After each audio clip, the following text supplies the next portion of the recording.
Oi gente, eu sou a Jasima Shizuki e eu estou de volta para mais um vídeo no canal. Estou aqui para reagir a God of War de 2018, a sessão spoiler lá do canal do Sidão do Game. Essa daqui é a parte 2 desse vídeo, tá bom? Porque como vocês sabem tem mais de 2 horas, então eu vou ter que dividir em algumas partes. Caso vocês não tenham conferido ainda a parte 1, ela tá aqui nos cards na playlist da sessão spoiler, tá bom? Vocês já sabem o que vocês têm que fazer, deixem muito like nesse vídeo, comentem aqui embaixo se querem a parte 3. Então bora direto pro vídeo em 3, 2, 1. Parte 5. O jogo começa com Kratos e Atreus indo pegar lenha para que pudessem fazer uma fogueira e cremar o corpo de Fei. Porém, Fei havia pedido que Kratos cortasse apenas árvores que foram marcadas por ela. O deus faz isso, cortando árvores que tinham uma marca com a mão de Fei, e finalmente crema o corpo de sua falecida esposa.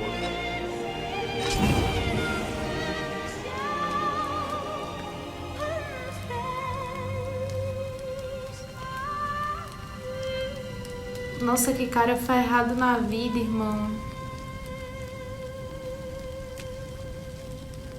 Sem perder muito tempo com o luto, Kratos dá a faca de Fei para Atreus e ordena que ele casse um cervo, que mostre o que aprendeu com sua mãe. Após algumas burradas do menino, ele finalmente consegue acertar o animal, que agoniza. Por fim, Kratos ensina o garoto a sacrificar o animal, o que era difícil para o menino, pois a sua mãe nunca havia deixado ele matar de vez. Ela sempre matava o animal para ele em suas caças. Então Atreus cria coragem e sacrifica o animal com a ajuda de seu pai. Que dó, mano.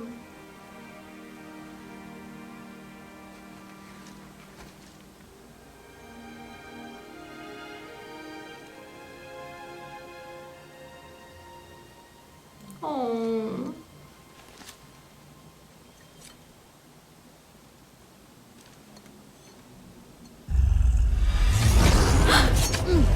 Atreus! Do nada, velho.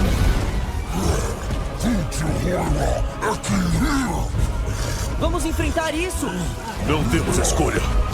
Só que de repente um troll enorme aparece e ataca os dois.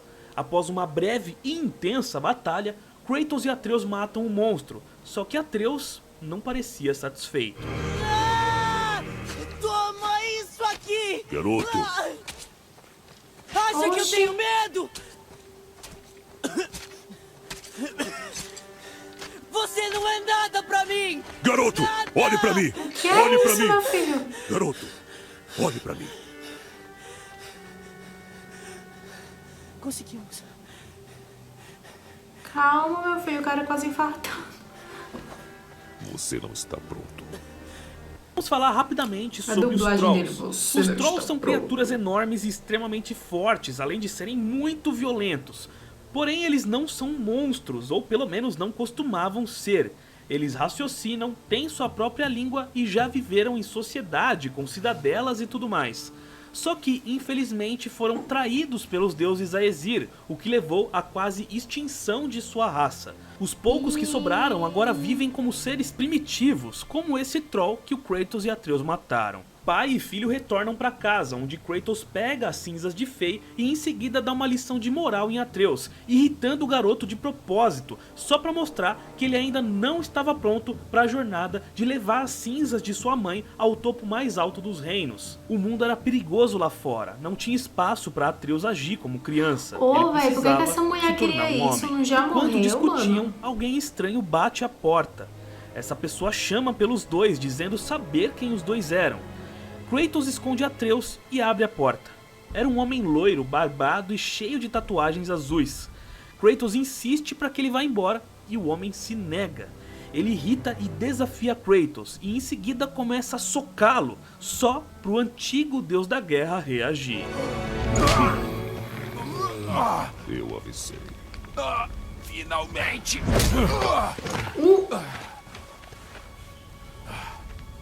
Você não ouviu. Não.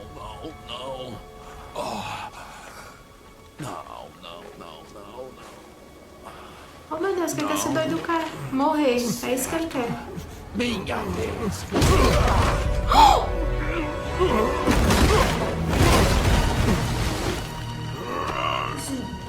Oh my god!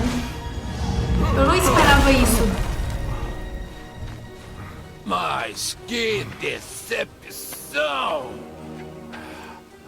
Pode vir então. Os dois travam uma batalha intensa, porém não importava o quanto Kratos batesse, o homem nunca se machucava. Não sangrava, não tinha hematomas, não quebrava os ossos. Segundo o próprio estranho, ele não sentia nada. Após lutar muito, Kratos consegue agarrar o estranho com o batalhão e finalmente quebrar o seu pescoço, o matando. Pelo menos por enquanto, né? Eu achei que você, de todos os que eu já enfrentei, fosse capaz de me fazer sentir alguma coisa, mas não! Ai, ai, ai, Deus! Ai, socorro!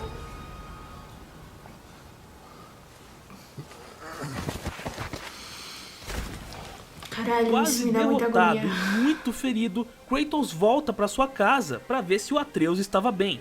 Felizmente sim, e sem pensar duas vezes, Kratos decide iniciar a jornada até o pico mais alto, independente de Atreus estar pronto ou não. Não dava mais para ficar em casa agora que eles foram descobertos. Vai saber quem mais poderia achar os dois ali e começar mais uma briga. Aquele cara queria, A dupla pega alguns suprimentos e partem em uma longa jornada. No caminho, eles enfrentam vários monstros, como os Draugrs. Esses mortos-vivos eram guerreiros que foram persistentes demais para morrer, e inclusive enfrentaram as Valquírias, recusando-se ir para Valhalla. Com isso, eles reanimaram seus corpos com a sua própria raiva flamejante, e agora vagam por aí com o único objetivo de se vingar dos vivos. E esse era apenas um dos muitos perigos que a dupla enfrentaria em sua jornada. Kratos foi ensinando Atreus como se portar em combate, a que distância ficar, quem atacar e como usar o seu arco. E não se engane, tá? Porque o Atreus também ajudava Kratos, pois este sabia ler as palavras e runas nórdicas que o deus grego não sabia. Frey o ensinara muito bem nesse quesito. Mais adiante, eles conseguem ver ao longe que um círculo de proteção que mantinha aquela área segura havia sido quebrado. Kratos observou que essa fenda se abriu exatamente aonde ele cortou as árvores marcadas por Frey. Foi por isso que os monstros começaram a surgir nos arredores e foi por isso que aquele homem estranho e mortal lá havia encontrado os dois. Essas árvores foram marcadas estrategicamente por Frey para que rompessem a proteção que havia na área quando fossem derrubadas. Mas para que ela teria feito isso? Kratos evitou se questionar muito e continuou sua aventura. Depois de lutar com mais alguns monstros, um grupo de canibais cerca Kratos e Atreus. Kratos os mata, mas esquece de um que tentou matar Atreus, só que acabou sendo morto pelo garoto. Era a primeira vez que Atreus havia matado, não um monstro, nem um animal, mas matado uma pessoa. Nossa, velho, o menino chega paralisou, é isso?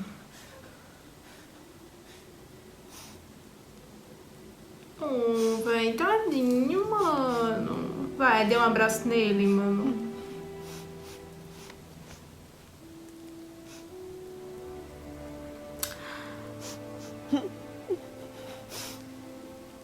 É só uma criança, meu Deus. Não deixe isso afetar você. Vamos. A nossa jornada é Oh, Deus. Após esse pequeno trauma, pai e filho são impedidos de atravessar uma ponte graças a um animal de carga de um anão azul. Esse anão era Brock, o mesmo que, junto de seu irmão Sindri, havia forjado o martelo de Thor. Brock olha bem pro Kratos e diz ter feito seu machado também, e que poderia melhorá-lo. Mesmo desconfiado, Kratos permite que Brock trabalhe no machado, que realmente ficou bem melhor e mais poderoso. Esse machado, conhecido como Leviatã, foi um presente de Frey para Kratos, que antes disso, um presente de Brock e Sindri para Frey. Sim, os anões eram amigos antigos da esposa de Kratos. É um item quase tão poderoso quanto o próprio Mjolnir de Thor, com a mesma, entre aspas, tecnologia de retornar ao usuário após ter sido jogado, como um boomerang. A principal diferença, além de, é claro, ser um machado e não um martelo, é que o Leviatã tinha poderes de gelo, podendo congelar seus inimigos e até mesmo objetos e estruturas. Uma arma extremamente única, poderosa e especial. Já Brock, como eu mencionei, era um anão ferreiro muito competente, já tendo forjado as melhores armas de toda a Terra Nórdica, como o Mjolnir e o machado Leviatã do Kratos. Ele tinha ficado azul de tanto se expor às químicas de metais de prata, pois ele sempre trabalhava em seus projetos de ferreiro sem nenhum tipo de proteção. Brock também era conhecido por ser bem esquentadinho, cheio de falar palavrão e de fazer piadinha sarcástica com todo mundo. Sindri, seu irmão, tinha uma personalidade bem diferente, sendo muito mais educado que seu irmão azul. Além disso, Sindri é um carinha bem nojentinho, não suportando nem sequer pensar em sujar suas mãos. Os dois irmãos eram igualmente competentes na arte de ser ferreiro, mas cada um com uma especialidade. Por exemplo, Brock era melhor com peças grandes e pesadas e Sindri com peças pequenas e delicadas. Os dois estavam separados e brigados já havia um tempo, desde que construíram um Mjolnir para Thor. E desde que Thor começou a usar o martelo, ele acabou o usando para espalhar muita morte e destruição, o que fez os irmãos se arrependerem de ter criado algo tão poderoso para ser usado de forma tão horrenda. Com isso, um começou a culpar o outro até que não se suportavam mais e cada um decidiu seguir seu caminho, agora trabalhando sozinhos. De volta ao jogo, a dupla se despede do Brock e continua sua jornada. No caminho eles avistam um javali, e para continuar o treinamento, Kratos pede que Atreus o casse. O garoto atira uma flecha certeira, e quando vai buscar o animal, é interrompido por uma mulher, muito brava por terem machucado o animal dela. Essa mulher afirma que o javali é seu amigo, e pede que a dupla ajude a resgatá-lo. Eles passam por um vale muito bonito, onde a mulher manipula com magia algumas plantas e raízes, abrindo passagem até o que ela chamava de sua casa. Ela era uma bruxa e podia manipular diversos elementos da natureza. A bruxa pede para Atreus pegar algumas plantas e enquanto o garoto fazia isso, ela diz para Kratos que sabe que ele é um deus de terras distantes.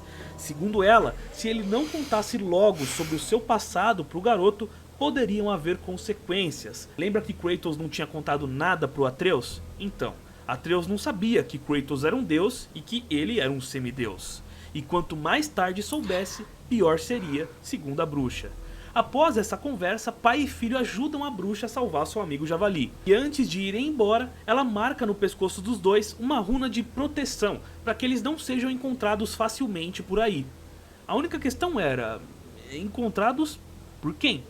Sem mais perguntas, os dois retornam à sua jornada, pegando emprestado um barco da bruxa. Eles cruzam um rio e chegam até um lago enorme que tinha estátuas gigantes de alguns deuses, como o do próprio Thor. Ao se aproximar de uma delas, Atreus traduz uma pichação um tanto interessante. Aqui diz: sacrifique suas armas no centro da água. Desperte o berço do mundo novamente. Espera. Jogar nossas armas na água? Sem pensar duas vezes, Kratos joga o seu machado. Porém, o machado não retorna pra ele não. O machado não voltou. Se lascou, irmão. A dublagem dele é muito engraçada, né? O machado não voltou. Segure, garoto!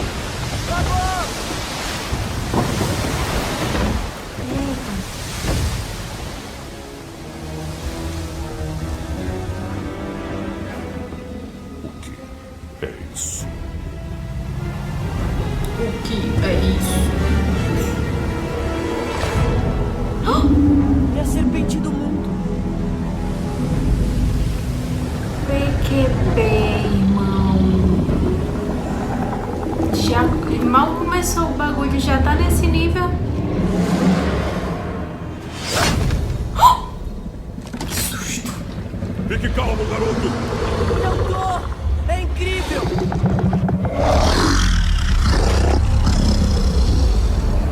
Eu escuto ela sendo obrigado.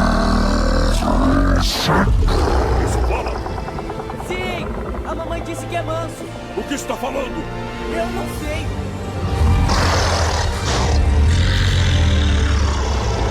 Mjolnir.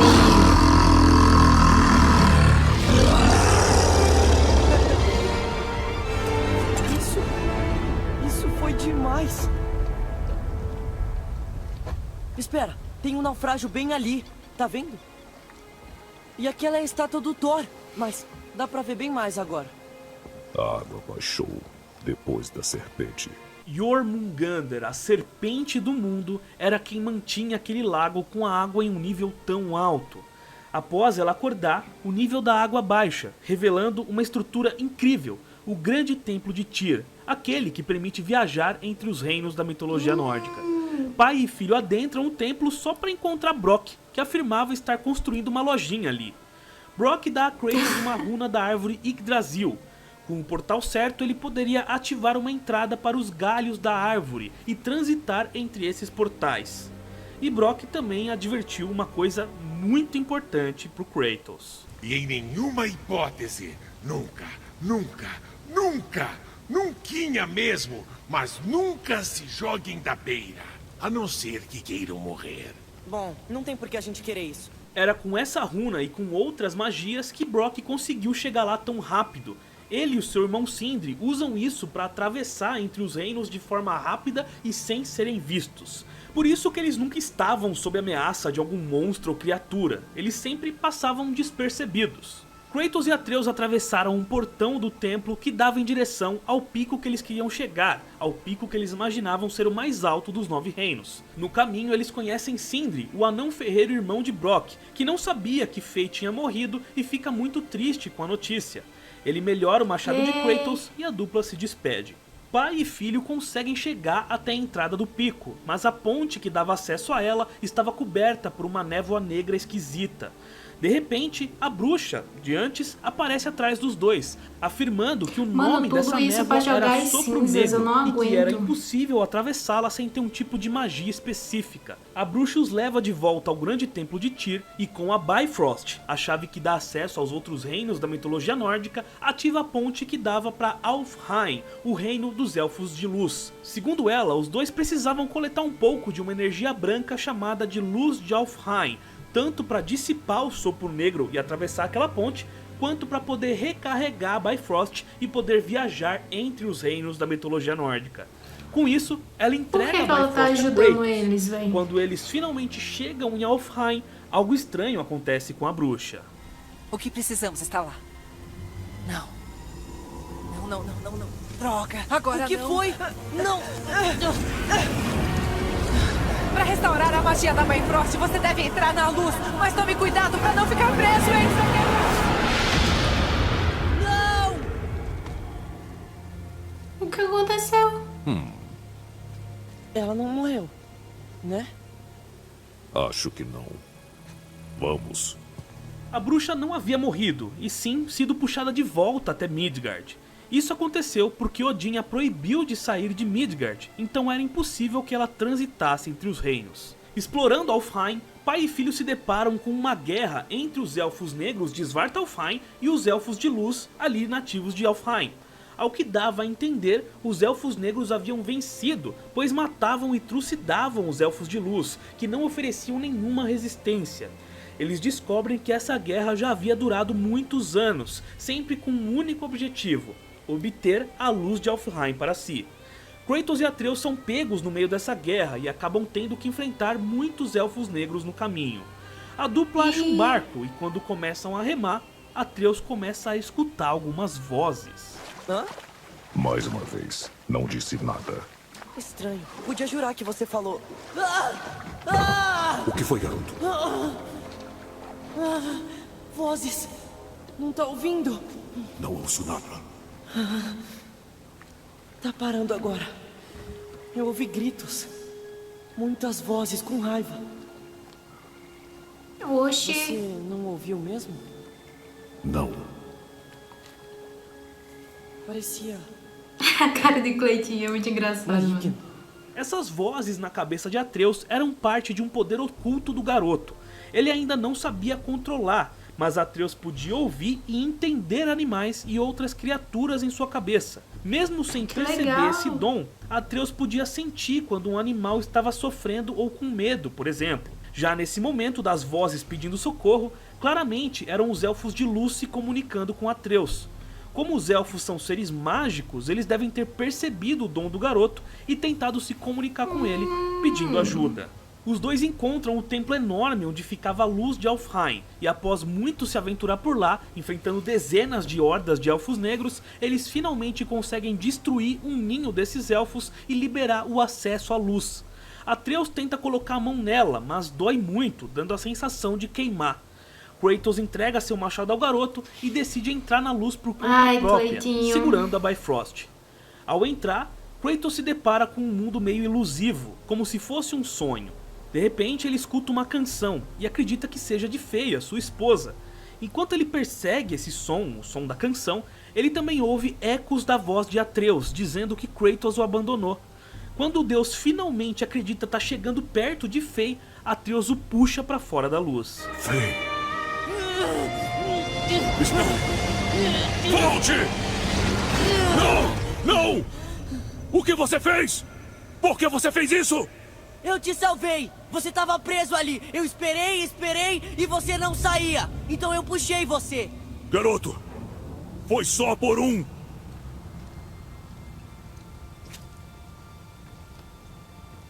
Momento. Que isso? Não! Você ficou lá por muito tempo! Não sabia o que fazer! Você me deixou de novo! Você nem liga! Ele lutou com esses bichos aí tudo sozinho. É impossível. Vamos logo antes que eles voltem. Caramba, Conseguiu o que velho. você Ele queria? que derrotou esses negócios.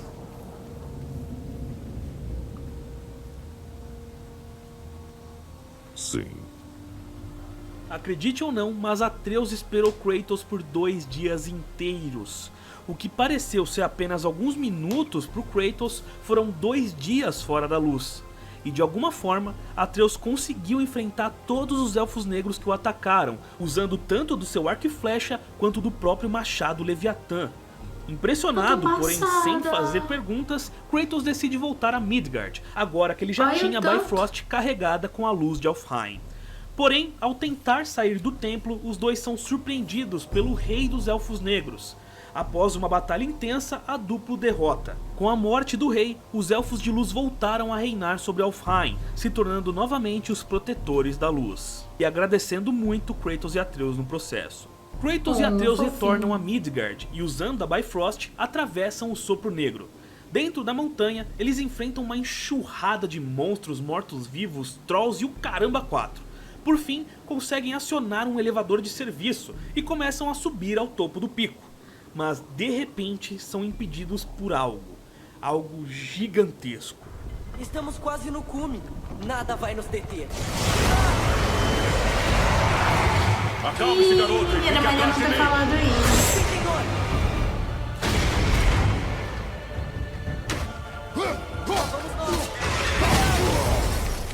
Esse dragão imenso que soprava raios morava no pico da montanha e se chamava Raislir.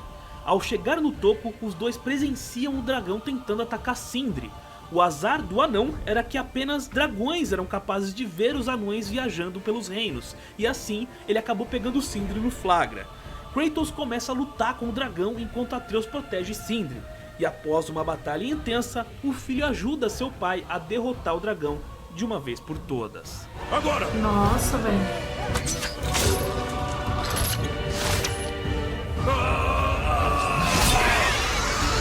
Oh, e se o dragão fosse do bem? Ai, ai, ai.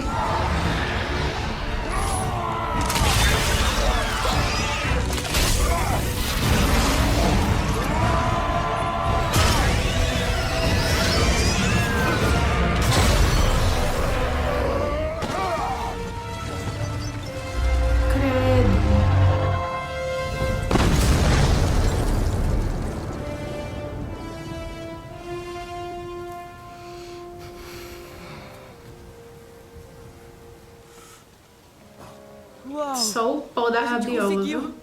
Com a morte do dragão, Sindri agradece, recompensando Atreus com algumas flechas trançadas de visco. Os dois deixam o anão e finalmente chegam ao pico da montanha. Ao escalarem o que restava, começaram a ouvir vozes. Chegando mais perto, eles conseguem ver 3 pessoas conversando com alguém aparentemente amarrado a uma árvore. Escondidos, eles reconhecem um estranho imortal que havia brigado com Kratos no começo do jogo e ficam sabendo que ele era ninguém mais, ninguém menos do que Baldur, o deus da justiça, filho de Odin. Os outros dois homens junto a ele eram Magni e Mod, os filhos de Thor. Eles estavam interrogando Mimir, o deus mais sábio de todos, exigindo que ele falasse onde estavam Kratos e Atreus. Mimir se recusa a responder e os manda embora. Após a barra tá limpa, Kratos e Atreus começam a conversar com Mimir, e ele revela que aquele não era o pico mais alto de todos os 9 reinos. O lugar certo ficava em Jotunheim, o reino dos gigantes de gelo, em uma montanha que tinha o formato de uma mão com os dedos apontados para o céu.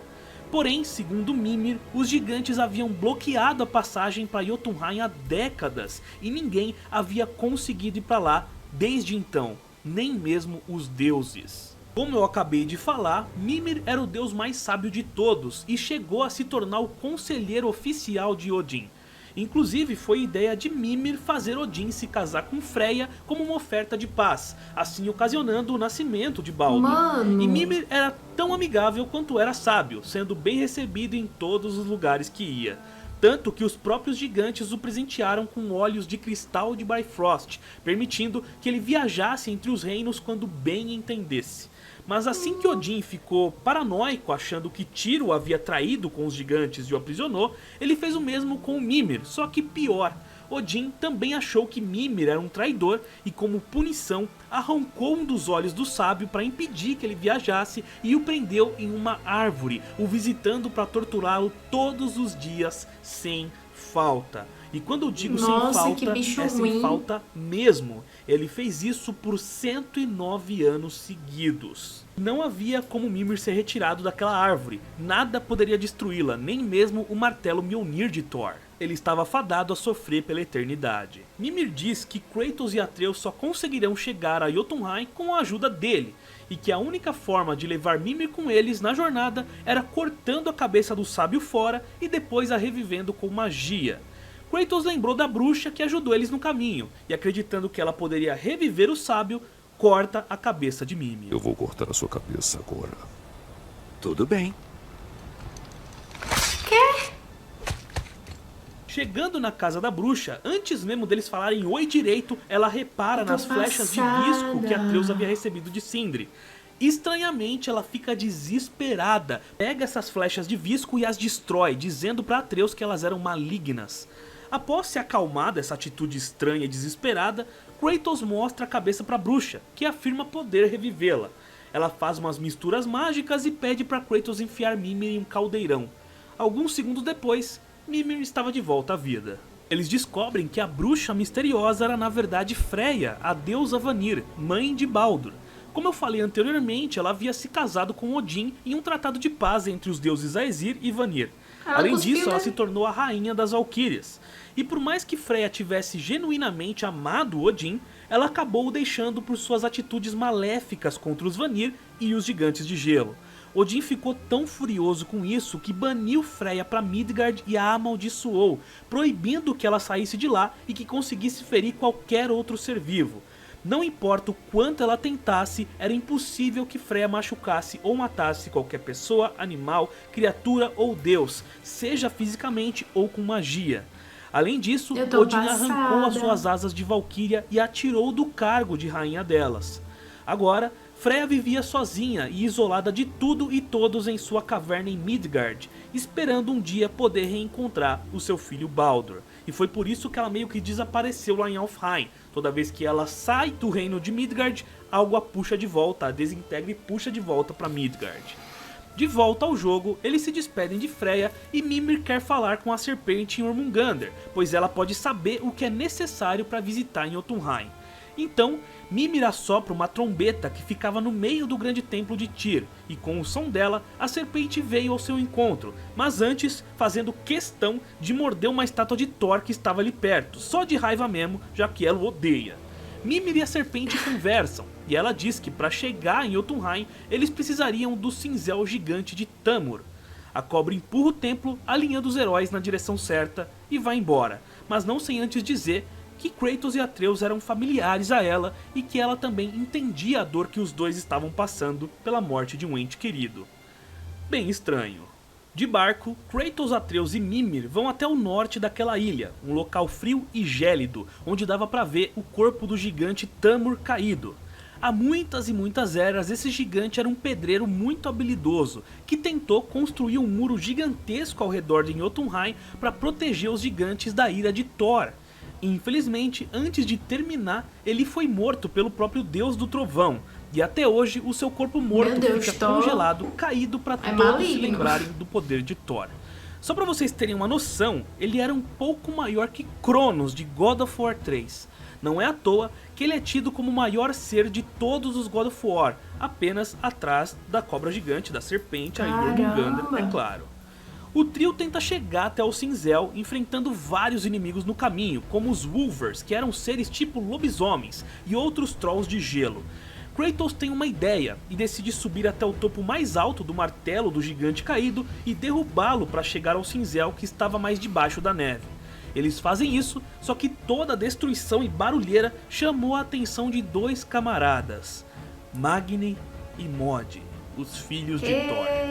Kratos e Atreus lutam contra os dois em uma batalha muito intensa, onde Mod fica irritando Atreus, xingando ele e falando mal de sua mãe.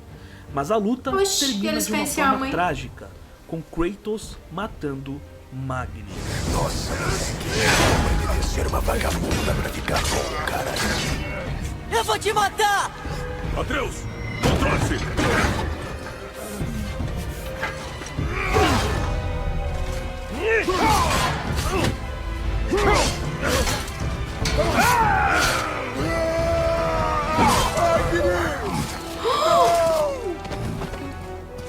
Como você... Você nem imagina o que... Seu filho da puta! Você é o próximo! Volta aqui, seu covarde! Eu acabo com você!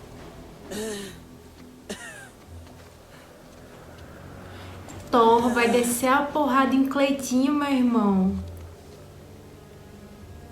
A doença. A febre voltou.